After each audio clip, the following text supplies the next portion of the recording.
Nós vamos ler do versículo 25 até o 34. Marcos, capítulo 5, 25 a 34.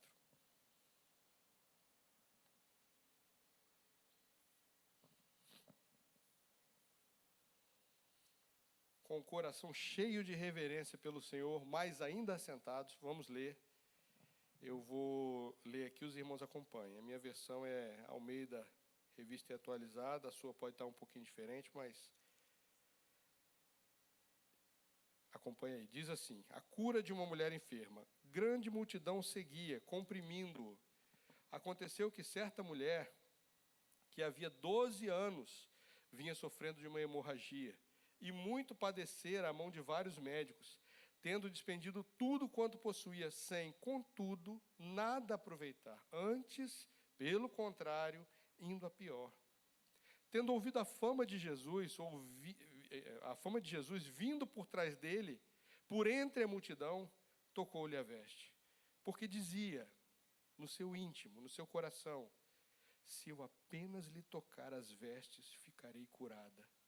E logo se lhe estancou a hemorragia, e sentiu no corpo estar curada do seu flagelo.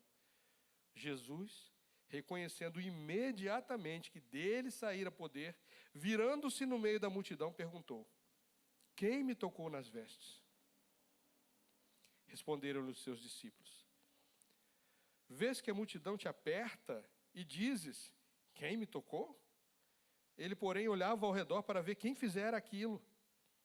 Então a mulher, atemorizada e tremendo, cônscia do que nela se operara, veio, prostrou-se diante dele e declarou-lhe toda a verdade.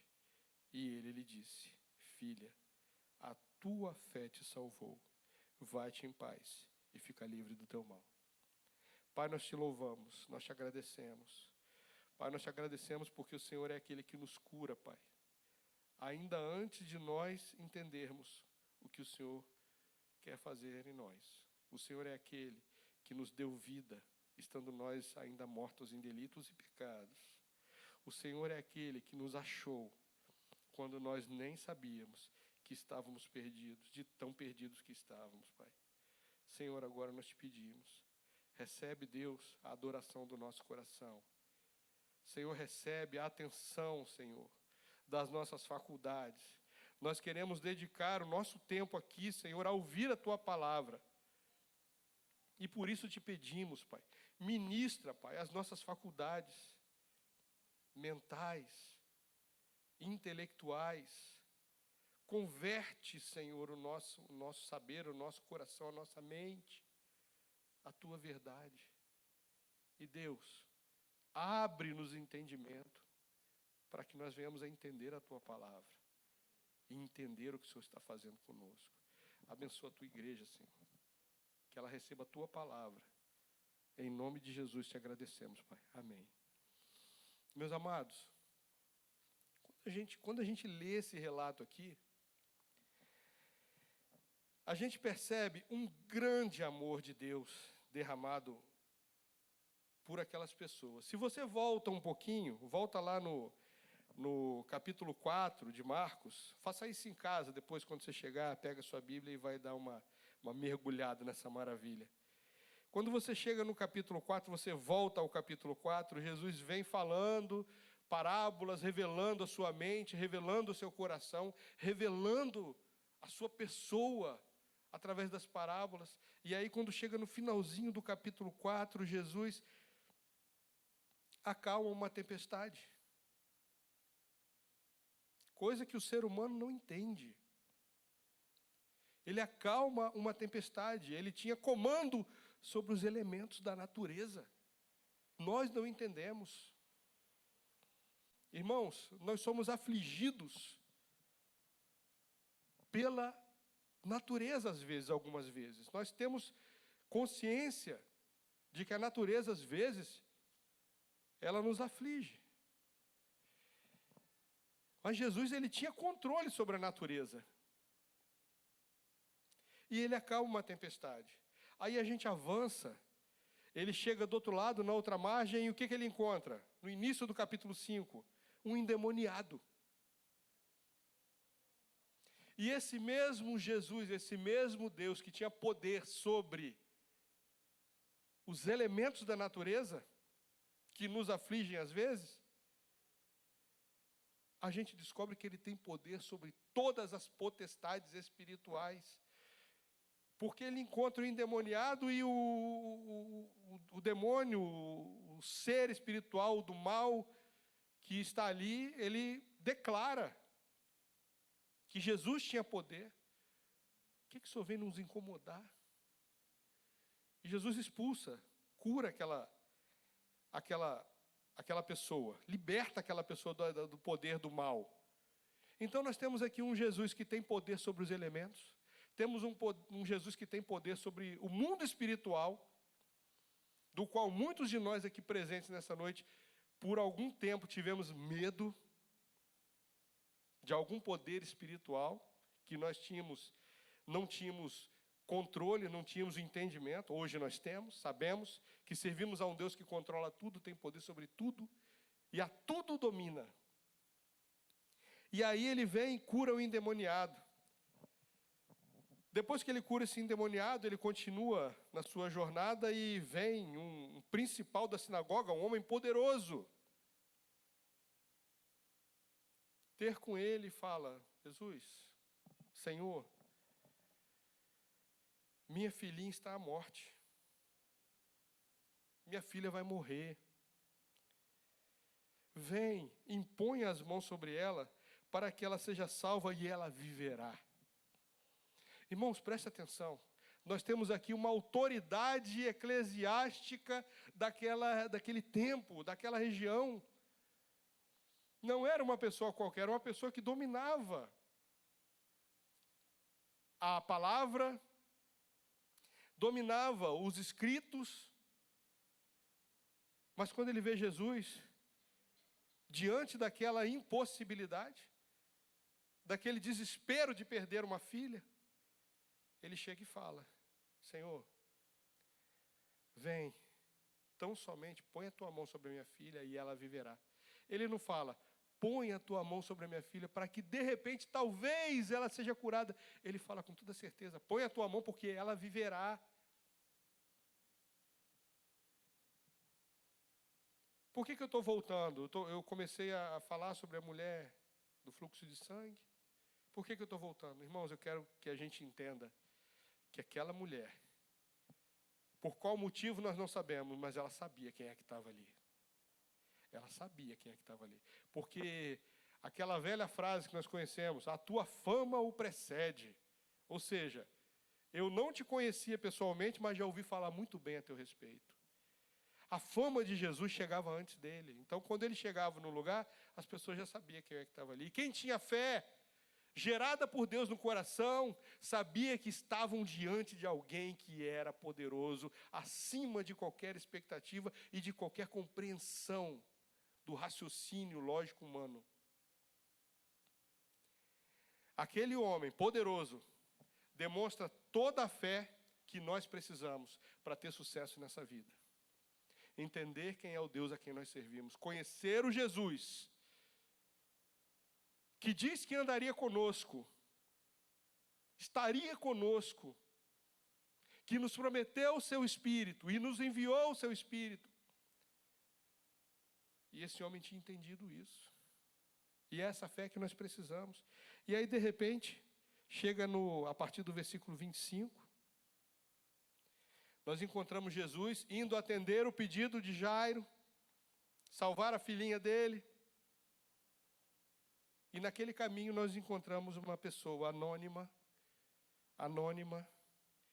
E eu costumo dizer que Deus deixa pessoas anônimas na Bíblia para mostrar para nós que Ele faz por nós também. Porque no lugar dessa mulher pode ser o meu nome, pode ser o seu nome. Não precisamos saber o nome da pessoa. Não precisamos saber a identidade da pessoa. Não precisamos saber o drama de vida dela para saber aquilo só para pensarmos, na verdade, para pensarmos aquilo aconteceu só com ela. Não, querido.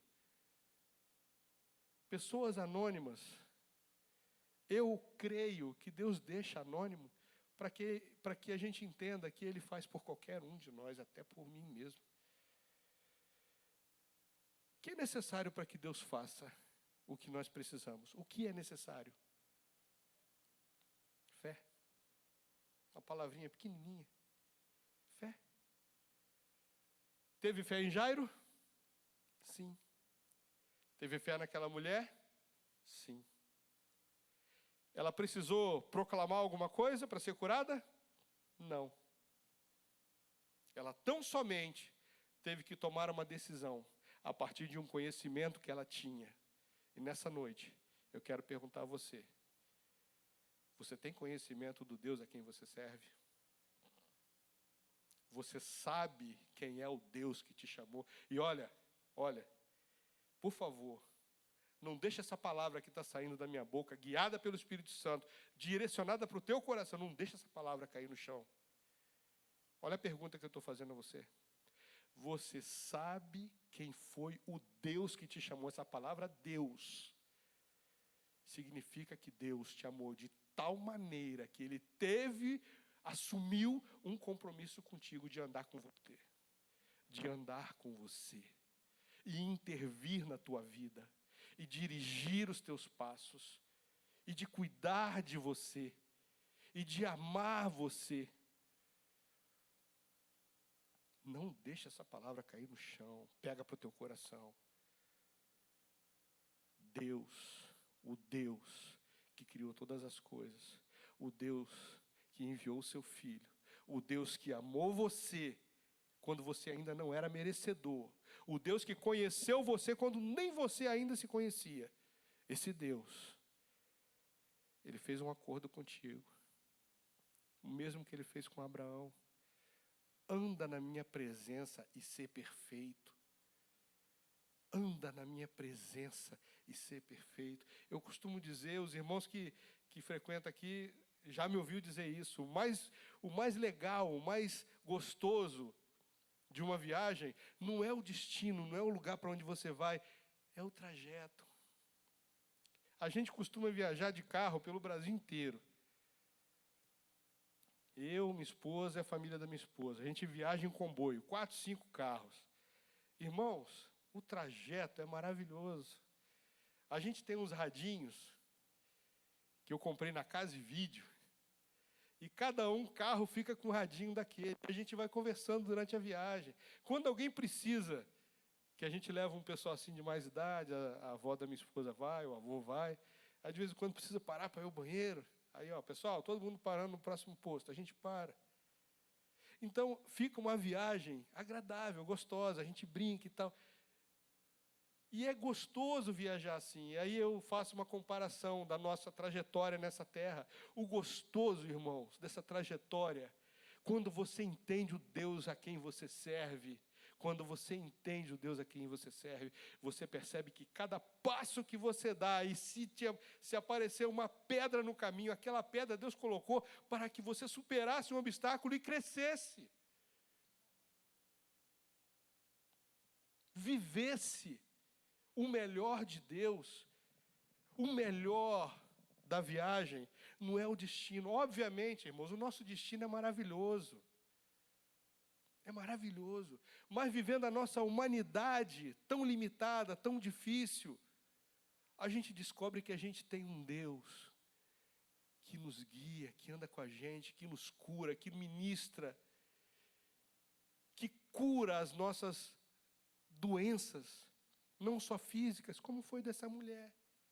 Irmãos, vamos analisar aqui o que representava esse fluxo de sangue. Alguns estudiosos dizem que era simplesmente algo que acontecia de tempos em tempos, outros dizem que não, era uma sangria desatada mesmo.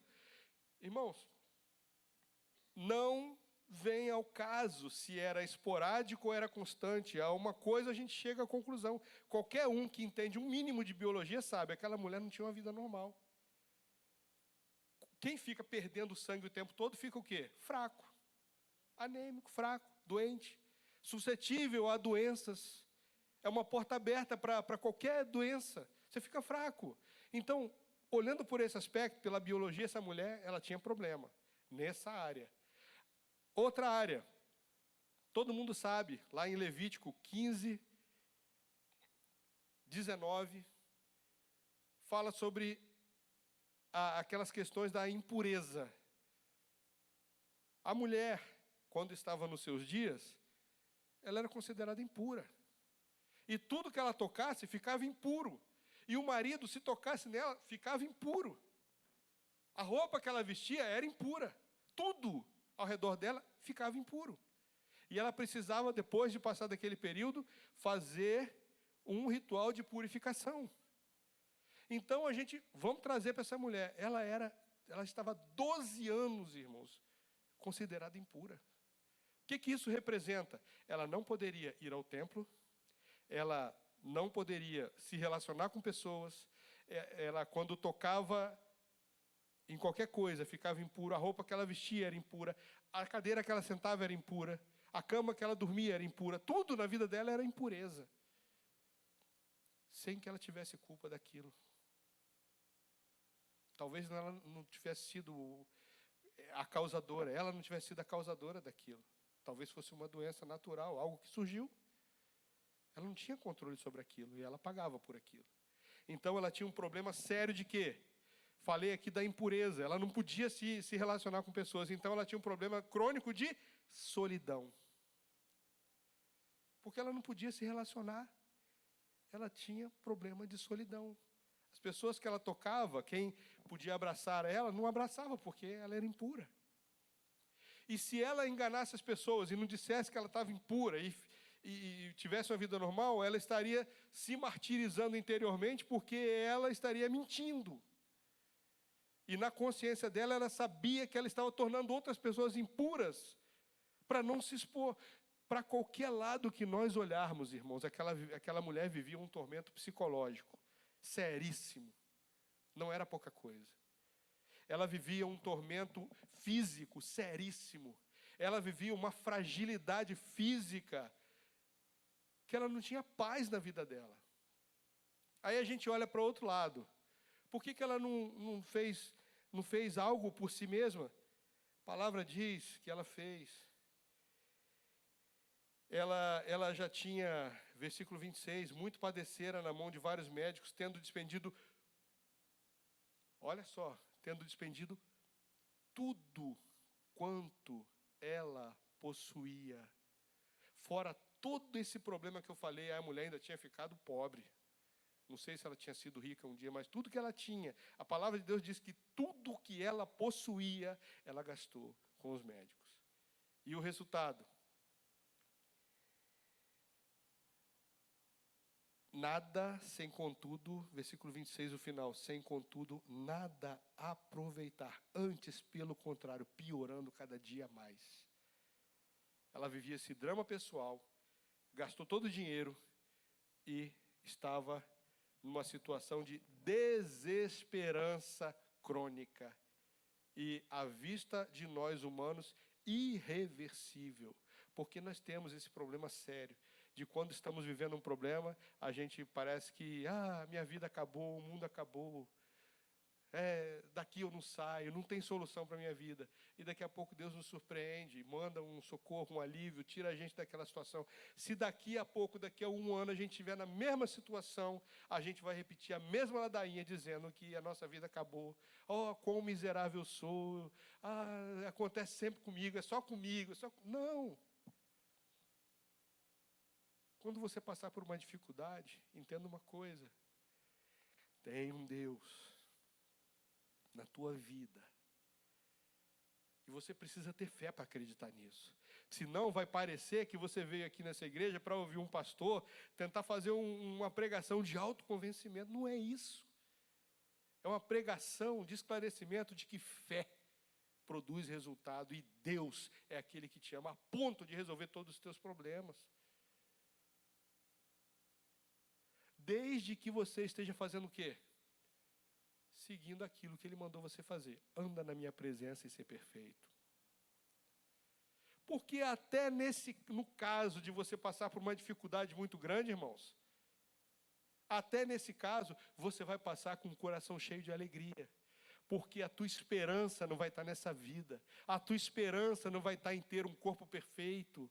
A tua esperança não vai estar em você ter a saúde maravilhosa. Quantos servos e servas de Deus que passaram por dificuldade, problema de saúde, e nem por isso deixaram de pregar a palavra, ir aonde quer que fosse, levando a mensagem, o coração cheio de alegria, porque sabiam que o descanso deles não estava aqui nessa terra. E o regozijo deles estava em fazer a vontade daquele que os havia arregimentado, os havia chamado, comissionado. Então, meus amados, temos aqui uma mulher que estava, como a gente, às vezes, desesperançado. Daqui eu não saio, eu não vejo solução. E, de repente, ela vivendo a vidinha dela, problemática dela, ela ouve que aquele que curava enfermos, expulsava demônios e acalmava mares revoltos, estava vindo na sua direção. Eu quero que você nessa hora se coloque no lugar dessa mulher. Coloque-se no lugar dela. O que você faria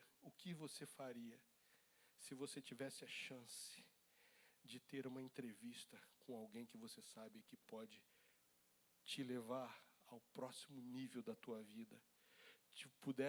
Alguém que pudesse fazer você passar para a próxima etapa daquilo que Deus propôs para você. O que você faria se você tivesse a chance de ter essa entrevista com Ele? O que você falaria com Ele? O que você pediria a Ele? O que você perguntaria para Ele? Como você reagiria? Às vezes o nosso sofrimento, e a gente se concentra tanto no sofrimento e não na solução para aquilo, que a gente não consegue crer, irmãos, a gente não consegue crer. Aquela mulher não fez isso. Ela não tomou uma atitude desesperada, não foi a última cartada da vida dela, não foi a última tentativa da vida dela, foi simplesmente uma coisa: eu creio. Eu creio. Eu não sei como eu creio, mas eu sei que eu creio. O Espírito Santo já havia gerado fé no coração daquela mulher para entender que ela tinha a chance de estar curada de todo o seu mal, de todo o seu problema. E ela faz aquilo que ela sabia que tinha que fazer. Gerar o resultado daquela fé que ela estava sentindo. Quando você está pedindo alguma coisa a Deus, como você se comporta enquanto você pede? Crendo que você receberá ou duvidando? Porque se você não pede crendo, mas duvidando, tem uma palavra na Bíblia que fala a respeito disso. Quando você for pedir alguma coisa a Deus, peça crendo e não duvidando. Porque aquele que pede duvidando, recebe alguma coisa? A palavra diz que não. E não é a tua fé, simplesmente, que vai gerar o resultado. Mas a tua fé em Deus, que vai gerar o resultado. Porque quem vai dar o resultado é Deus. E não é você crer, simplesmente crer, mas crer naquilo que Ele falou. Essa mulher, ela sabia quem é que estava ali. Ela simplesmente gerou aquela fé e fez o quê? Tomou uma atitude. Ela foi ao encontro da solução e falou: se eu tão somente tocar nas vestes desse homem, eu ficarei curada. E ela foi e fez aquilo. A multidão comprimia Jesus, o acesso até ele era difícil, e ela foi, fez aquilo que ela imaginou que poderia resolver. E no mesmo instante, ela recebeu a cura. Ela recebeu a solução que ela precisava. E aí começa um outro dilema. porque ela não poderia ter feito aquilo.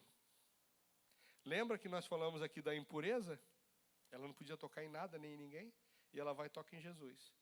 Na hora que ela toca em Jesus, Jesus percebe, opa, alguém aqui cheio de fé, veio até mim e pedindo alguma coisa ao Pai, veio buscar o que estava pedindo.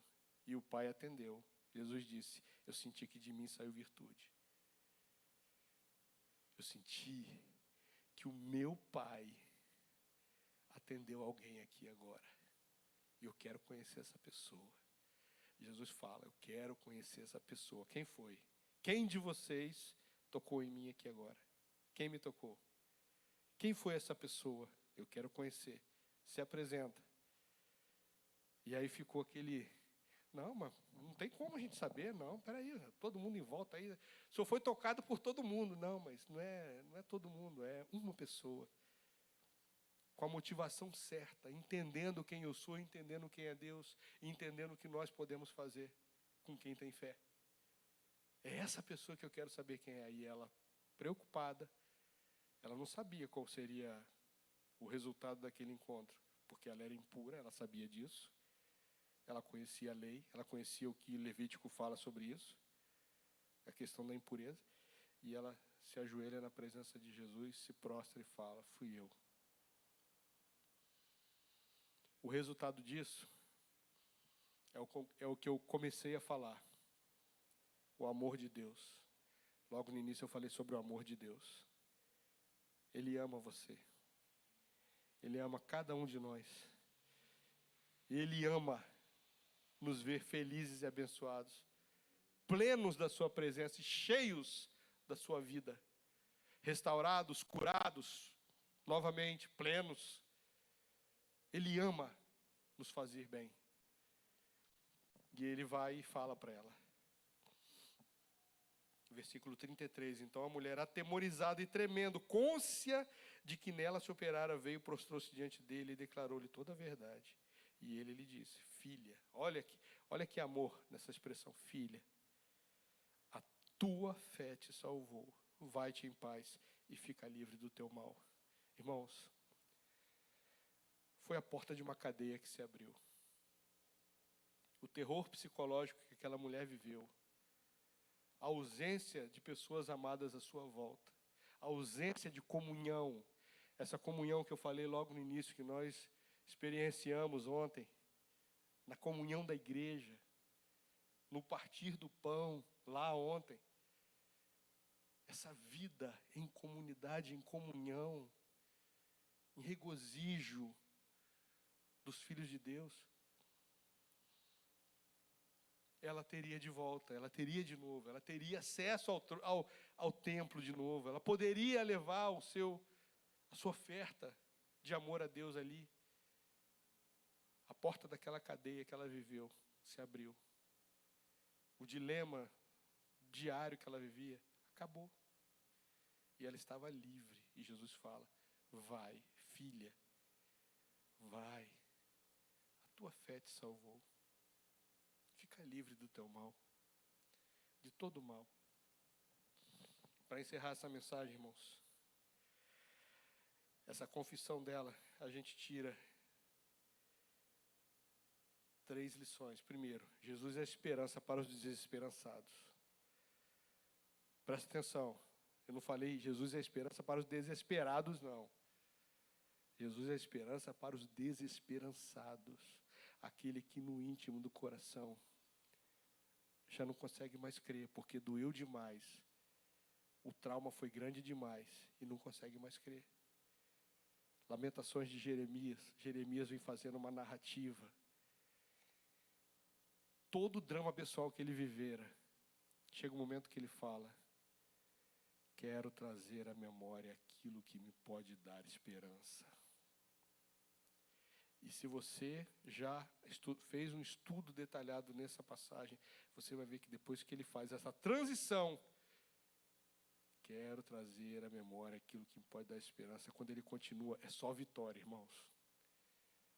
Porque as misericórdias do Senhor são a causa de não sermos consumidos, por causa disso e disso. E ele vai falando. conheça a Deus e reaja a Deus da maneira como você tem que reagir, com fé, com determinação, crendo e não duvidando, porque quem duvida não recebe. Segunda lição, a supremacia da santidade de Cristo. Pela lógica humana, como nós falamos aqui logo no início, quando um impuro toca num puro, o que acontece? O impuro se purifica ou o puro fica impuro?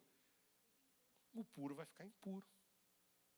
Se você derrama, usando aqui uma analogia que o pastor Roberto usou 3 domingos atrás na escola dominical, se você pinga uma gota de veneno num copo d'água, o que acontece com aquele copo d'água? Fica todo envenenado. Só que a lógica de Jesus é o contrário. Quando você pega lá em Apocalipse 3:5 e 7:13-14, não precisa nem projetar, Mariana, porque é a mesma coisa. Apocalipse 3:5 e Apocalipse 7:13-14 diz que ele vai nos dar vestes brancas. As duas passagens falam das vestes brancas que representam pureza. Pureza. Jesus é esse que tem a supremacia da santidade e tem na tua vida a supremacia da santidade. Eu não sei qual é o dilema que você tem vivido, o que você tem pedido a Deus, qual a posição nova que você tem pedido a Deus na tua vida, o ponto que você quer chegar e que você pediu: Senhor, eu quero ter mais comunhão, Senhor, eu quero ter mais santidade, Senhor, eu quero ter mais poder ao falar da tua palavra, Senhor, eu quero ter, Senhor, um conhecimento mais aprofundado de ti, Senhor, eu quero que de mim saia a virtude. Eu não sei o que você tem pedido a Deus, mas se você não tem pedido, peça, porque o nosso Deus é rico e abundante em dar, da sua virtude, do seu poder, da sua vida a nós. Peça e receba, porque Ele vai encher você. Então, o nosso Deus, Ele tem a supremacia da santidade. E por último, a fé, essa fé que você tem, e que se você ainda não tem esse nível de fé, comece a orar, porque Deus vai te dar. Ela é o ponto, o que faz a manifestação do poder de Deus. Fé é um instrumento da manifestação do poder de Deus. E o que nós precisamos para esses dias que esse mundo caótico tem passado é manifestação do poder de Deus. E isso pode acontecer através da tua vida, da minha vida. O poder de Deus pode ser manifestado através da minha vida. Eu preciso de quê? Fé. Fé é o instrumento para a manifestação do poder de Deus. Aconteceu com aquela mulher, está aqui o exemplo na Bíblia. Uma mulher anônima, não tem nome, não tem identidade, não sabemos quem era ela, de onde veio e para onde foi. Só sabemos o seguinte: ela deixou um exemplo claro para nós, que existe um Deus que está pronto a nos fazer sermos um emblema, um sinal para toda a humanidade, que Ele é aquele que resolve todo e qualquer problema, inclusive o problema da nossa salvação eterna. Para finalizar, Hebreus 11:6. Hebreus 11:6. Que você possa pegar essa palavra, fazê-la virar uma verdade na tua vida. Hebreus 11:6 diz o seguinte: ora, sem fé é impossível agradar a Deus, pois é necessário que todo aquele que dele se aproxima creia que Ele existe e que é galardoador daqueles que o buscam. Sem fé é impossível agradar a Deus, primeira coisa. É necessário que aquele que dele se aproxima creia que Ele existe, segunda coisa. E saiba que Ele responde orações, Ele atende pedidos. Tenhamos fé, creiamos em Deus e esperemos confiantes o momento em que a bênção que nós temos pedido vai chegar. porque vai chegar. Amém?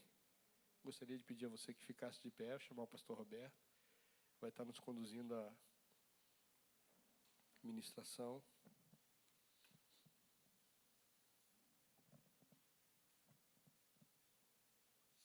Se você puder, fique em pé. Se não puder, Papai do Céu recebe a sua oração. Senhor, nós te agradecemos pela tua palavra, nós te agradecemos pelo teu poder, te agradecemos pela manifestação, Senhor, da tua verdade, te agradecemos, Senhor, porque o Senhor é aquele que fala e cumpre. O Senhor é aquele que tem prazer em nos abençoar. O Senhor é aquele que nos chama para andar consigo. Deus, recebe, Senhor, o nosso louvor, a nossa adoração. E nos leva, Senhor, ao próximo ponto da nossa jornada. Para onde o Senhor quer nos levar, Deus. Para que nós possamos estar, Deus, fazendo aquilo para o que o Senhor tem nos chamado. E crescendo, Senhor, na direção do ministério que o Senhor tem entregado a cada um de nós. Abençoa-nos para a glória do teu nome, Senhor. Nós te agradecemos, no nome do teu Filho Jesus Cristo. Amém. Queridos irmãos, antes da gente cantar no louvor, queria aproveitar esse momento, os instantes que ainda temos. Eu sei que o pastor já orou, mas eu gostaria de orar também, de forma muito específica por você que hoje está aqui, mas tem um problema, né? Eu sei que problema todos temos, né? Mas você tem aquele problema, sabe? Que você já tentou tudo, e você está dizendo, tem mais jeito não.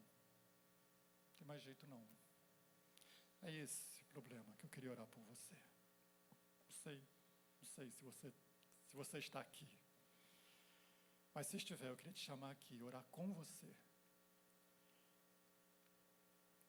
Você quer vir aqui? Se você tiver, assim, eu não sei, mas sentiu o desejo de orar por você. Quem sabe você está dizendo, eu já tentei tudo, já fiz tudo. Eu acho que não tem mais jeito.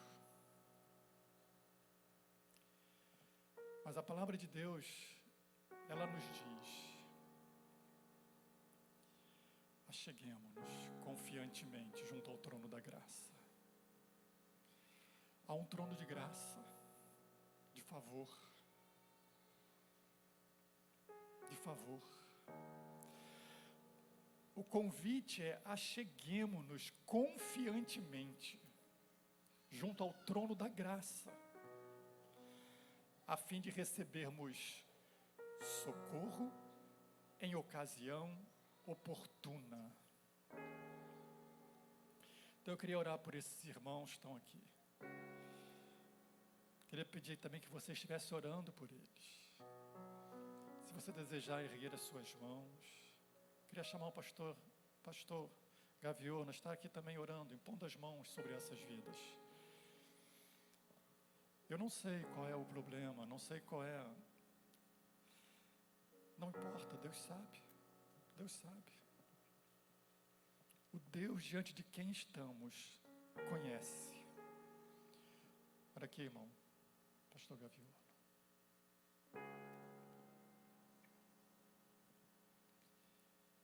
Você vai estar orando agora.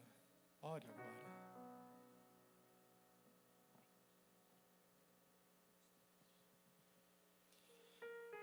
Querido Pai,